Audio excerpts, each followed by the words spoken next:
Yo creo que es inevitable, lo hizo Azucena y sin duda yo también lo voy a hacer, cuando uno hace referencia a que hemos transitado 6 meses de gobierno, hacer la referencia ineludible a que enfrentamos un episodio que a los 12 días de haber asumido trastocó fuertemente todos los planes de la agenda. Y en ese sentido hubo que tomar decisiones muy rápidas, muy contundentes, con el foco puesto en la pandemia y sobre todo en dar respuesta a los daños colaterales que ésta producía. En particular, hubo un impacto inmediato en la situación del empleo, que además ya estaba muy afectado desde hacía al menos 3 o 4 años. En febrero de este año, antes de la pandemia, la desocupación ya había llegado nuevamente a los 2 dígitos y era la más alta desde el 2007. Se habían perdido 50.000 puestos de trabajo y había alrededor de 48.000 trabajadores en el seguro de paro. En los primeros 15 días del mes de marzo se habían presentado solicitudes al seguro de paro por 8.000 trabajadores y en los 15 días siguientes fueron 80.000 las solicitudes de ingreso al seguro de paro. Por lo tanto, los primeros meses el Ministerio de Trabajo tuvo que dedicar casi todas sus energías y las decisiones a enfrentar la pandemia referida a los costos sociolaborales que enfrentábamos. Seguro de paro parcial, seguro de paro flexible, subsidios por enfermedad para cuarentenados y mayores de 65 años, seguro por enfermedad profesional para todos los trabajadores de la salud, médicos y no médicos, regímenes especiales de todo tipo para la cobertura del seguro de paro, acuerdos tripartitos para establecer protocolos de trabajo en cada sector de actividad y proyectos de ley para sostener a los sectores más particularmente afectados. Y la verdad que podríamos seguir con la lista porque es muy larga y la dedicación fue muy intensa. Sin embargo, a pesar de que todavía hoy los impactos de la pandemia nos requieren de mucho tiempo, en estos 6 meses que parecen bastante más, no hemos dejado de avanzar en el cumplimiento de nuestro proyecto de gestión gubernamental y en nuestros objetivos y metas iniciales. En primer lugar, hemos aprobado a través de la Ley de Urgente Consideración la conformación de la Comisión de Expertos para llevar adelante una reforma de la seguridad social profunda, integral y abarcativa. Esta comisión, como se sabe, va a estar integrada por especialistas representativos de los partidos políticos, del gobierno y de los actores sociales. Obviamente, esto incluye la representación de empresarios, trabajadores y también jubilados. Tenemos la convicción de que este es un tema decisivo para la sustentabilidad de nuestra sociedad y para nuestro proyecto de país en el presente y de cara al futuro. Yo no voy a explayarme sobre la necesidad estructural de la reforma, sobre las fuertes determinantes que tiene nuestra estructura demográfica, sobre el creciente e insostenible déficit que el sistema actual vigente está sufriendo. Pero vamos a decir con claridad que esta reforma, además de ser profunda, integral y abarcativa, debe garantizar una sustentabilidad de larga duración y además debe ser impulsada con urgencia. En este tema el timing es muy relevante porque las señales de transformación no pueden esperar y porque una reforma de la seguridad social proyecta sus efectos por muchos años. Nuestro objetivo es que apenas se instale la comisión, que será en los próximos días, esta trabaje de acuerdo con los plazos establecidos por la Ley de Urgente Consideración, obviamente escuchando a todos los actores sociales y a los intereses colectivos que correspondan, pero también con la meta de que a mediados del año próximo podamos ingresar el proyecto de ley de reforma al Parlamento, teniendo plena conciencia de que la aprobación de una reforma de la seguridad social debe producirse en el transcurrir del próximo año, seguramente en su segunda mitad. En segundo lugar, también hemos dado cumplimiento a otro compromiso que expresamos todos los partidos que integramos la coalición durante la pasada campaña electoral. Hemos impulsado y se ha aprobado en la Ley de Urgente Consideración una normativa que garantiza que las medidas de lucha sindicales no pueden en ningún caso afectar el derecho de los trabajadores no huelguistas, ni tampoco el derecho de la dirección de la empresa de ingresar a sus establecimientos.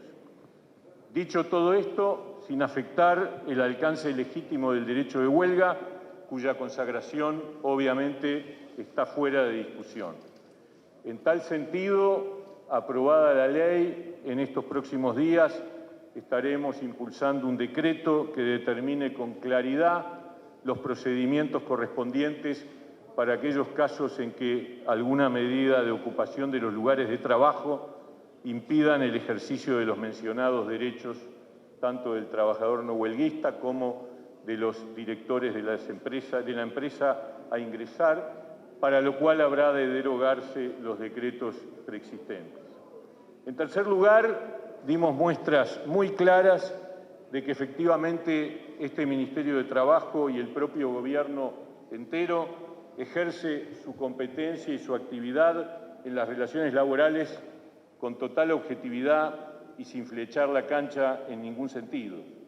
En estos meses hemos dado muestras sobradas de que somos confiables y que actuamos con ecuanimidad. En tal sentido, es particularmente importante destacar que con la colaboración y la responsabilidad de empleadores y de trabajadores, alcanzamos un acuerdo salarial para el sector privado por un periodo puente de un año que se constituyó en la 8ª ronda de los consejos de salarios. Este acuerdo, firmado con las correspondientes reservas que se dejaron expresas, a esta altura ya fue ratificado, quiero informarlo porque es importante decirlo, por 17 de las 24 mesas que corresponden a los consejos de salarios, y estamos confiados en que en los próximos días, semanas, se producirán nuevas ratificaciones. En la mayor parte de los casos, estas ratificaciones fueron por acuerdo tripartito y en algunos casos por votación o por decreto. Lo cierto es que se ha avanzado en un clima de diálogo y sin que se generen, como se ha visto, mayores niveles de conflictividad relacionados con la firma y la aprobación de estos acuerdos. El diálogo va a seguir siendo, no lo duden, nuestra forma de trabajo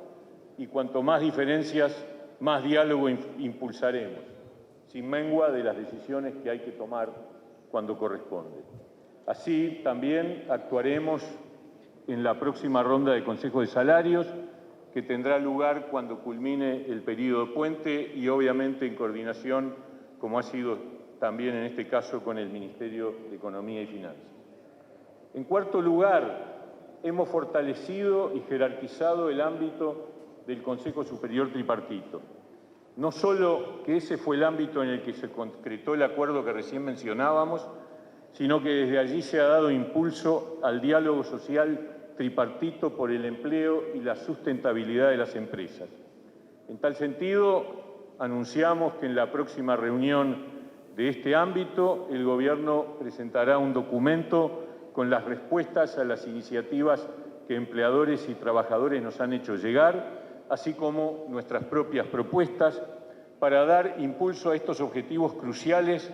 que consisten en revitalizar el empleo y fortalecer las empresas que son las que generan los puestos de trabajo y producen la prosperidad del país. Muchas cosas para 6 meses, pero obviamente muchas también por delante. Tenemos por delante en la agenda realizar las modificaciones a la Ley de Negociación Colectiva que se mencionaba en la presentación de las cámaras, con el objetivo de levantar las observaciones de OIT señaladas el año pasado. Este proceso se llevará a cabo a partir también del diálogo tripartito y tendrá como resultado la presentación al Parlamento de un proyecto de ley para su definitiva resolución. Esperamos poder presentar antes de fin de año dicho proyecto y resolver de este modo satisfactoriamente las observaciones planteadas. También estamos comenzando a trabajar, también con la participación de las partes, en un proyecto de ley sobre personería gremial, con el compromiso de que éste se convierta en ley a la brevedad posible. También estamos trabajando y aportando a un proyecto de ley que se ha presentado al Parlamento que regula el fenómeno del teletrabajo. Es una modalidad de relación laboral que llegó para quedarse, cuya puesta en práctica se aceleró obviamente durante la pandemia y que requiere de un marco regulatorio que garantice a empleadores y trabajadores sus respectivos derechos y obligaciones en un marco de equilibrio y respeto a los principios generales de las relaciones laborales y atendiendo a la vez a la especificidad de este tipo de relación laboral. Tenemos pendiente, por supuesto, la modernización de los consejos de salarios. Esto significa la reafirmación de este espacio de negociación colectiva, pero al mismo tiempo también su puesta al día, su modernización y su actualización. Hemos dicho en diferentes ocasiones que aspiramos a construir una modalidad de negociación colectiva que cuente con un apoyo de información y diagnóstico que aumente las zonas de consenso y que permita avanzar en formas de acuerdo sobre la base de que es posible generar un equilibrio en las soluciones que resulte en un resultado de ganar-ganar, es decir, construir un cambio cultural en las relaciones laborales que requiere de tiempo, pero fundamentalmente requiere de disposición de información confiable y compartida para las dos partes. Pero sobre todo, requiere de un clima de confianza recíproca y de la credibilidad en el proceso de negociación para pasar de la lógica de una pulseada en términos de juegos de suma cero a la construcción de un clima en el que el resultado sea de beneficios recíprocos. También se requiere avanzar en la regulación de los procesos que, sin mengua de la negociación colectiva, proteja los derechos y las realidades de las empresas y los sindicatos más débiles, evitando que los acuerdos generales afecten o inviabilicen a los emprendimientos y a los trabajadores más débiles. En tal sentido, establecer procedimientos y protocolos concretos de los que hemos denominado descuelgues es también un objetivo central de este Gobierno. En definitiva, en estos 6 meses, a pesar de la gravísima crisis planetaria generada por la pandemia, son muchas las cosas que se han logrado y muchas, por cierto, las que quedan por hacer. Terminamos diciendo que en términos comparados, nuestro país, gracias a la capacidad de control de la enfermedad y a las decisiones políticas que tomamos desde el inicio de la emergencia sanitaria, dando señales de liderazgo fuerte desde la Presidencia de la República, se han dado señales de recuperación muy valiosas. Los datos de estos últimos días sobre la reducción del número de trabajadores en el seguro de paro indican que la tendencia de reactivación de la economía avanza con energía, lo que nos hace ser optimistas. Pero los desafíos están planteados y la recuperación definitiva depende, como desde el principio de este proceso, de una gran capacidad de trabajo